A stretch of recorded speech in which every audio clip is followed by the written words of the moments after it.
about, we have you right now on Seismic. Tell me a little bit about how CNN is using social media in the coverage of this election. We're trying, and you learn from others watching, but we have our regular CNN cable program, and we also have CNN.com, and we have our podcasts, and we do all these new video clips, and it's amazing to me. I've been in television for 11 years now. I used to be on the print side of the business, and it seems like almost every week there's something new in the way we use technology, and that's great. That means not only can we communicate in any number of different ways, but people can access information through the platform of their choice, which I think is wonderful. People are busy running around. You can't always expect them to have the time to read a newspaper or listen to the radio or watch television. So the more choices, the better, in my view, although it can make the business a little confusing sometimes.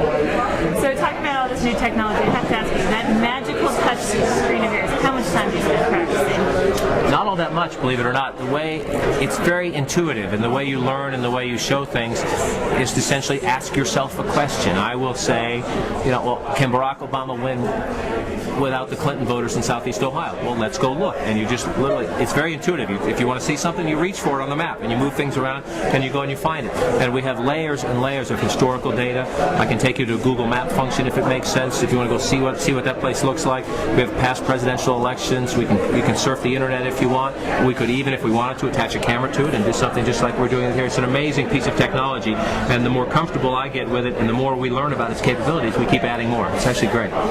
So now you have this new knowledge with this technology, and you've been at the front seat of this election. What does Barack Obama need to do to win this election? A couple of things. The first thing he needs to do, as a 47-year-old guy relatively new to the national stage, he has to convince people that he's safe. Just like Ronald Reagan did in 1980. A lot of people thought, he's that actor guy from California. Do we really trust him around the nuclear button? But Barack Obama's challenge is different. It's not the Cold War, it's the war on terror. But there are, still 140,000 troops in Iraq and troops in Afghanistan. And is this guy, who we really don't know very well, can he be a commander-in-chief? That's the threshold question right there. And the second question is, we pick a president not just based on policies, but based on personality. Whether we like them. It's the old Michael Deaver line. You say you watch the president while you're having coffee in the morning, or getting the kids off to school in the morning. Is that the guy you want on your TV all that time? And that's more of a values and character and quality, the story of his life. And that's part of what you saw Michelle Obama doing last night. But, we can't forget a very simple fact. He's asking the country to do something it's never done before. Elect an African-American president. And there are people in the key places in this country, whether it's Southeast Ohio or that industrial former steel strip in Pennsylvania or the hills of West Virginia, who have never voted for a black man for anything. And now they're being asked to vote for a black man for president. That is a big question. It's a big hurdle for him, and it's a big hurdle for the country, and that makes his challenge all the more tougher. But the fundamentals favor the Democrats. If he can deal with those two big questions, this is an election he can win. And so do you think his choice of Joe Biden as vice president, is that a step in the right direction? Is that going to help him? What do you think of that choice? Inside the convention hall here, Democrats are very happy with the choice. You hear some grumbling from the Clinton people, but even most Clinton voters say, I would wish it were Hillary, but he's good and he's right. It helps in a couple, in that brings some things to the table that he doesn't have. It addresses some of his weaknesses, as you would call them, or shortcomings in experience, especially on the foreign policy front. It gives you a guy who I would call a happy warrior, who loves to campaign, who's from Scranton, Pennsylvania, who can go into these towns and say, you know what, this guy may look different from you, but I know him, I trust him, he vouches for him. I think that will help. Presidents win elections, not the vice presidential candidates, but I think it can certainly help. The potential downside is that there's no Southerner on the Democratic ticket, and the last two Democratic presidents were Clinton of Arkansas and Carter of Georgia. That raises an electoral map calculation that makes it hard for the Democrats. And you have two guys who are left of center, if you look at their politics. And Bill Clinton won by saying he was a different kind of Democrat, a more moderate Democrat, and George W. Bush has won two straight elections by saying the Democrats are too liberal.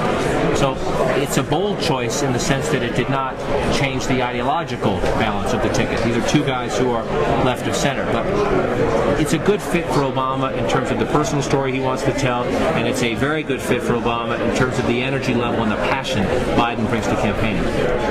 So that actually brings up one last question. So as you mentioned, right now they're both a bit left of center, and it seems to be that the Democrats, what they do to try to win elections is move towards the center. The Republicans have not followed that same model. George Bush has done nothing to move towards the center. He stayed on the right, and he's been successful in that way. Are the Democrats making the right choice? Should they not say that they're liberals, move to the left, and try to mobilize their base as opposed to creeping towards the center? I think that based on everything we know about past elections, the Democrats cannot do that.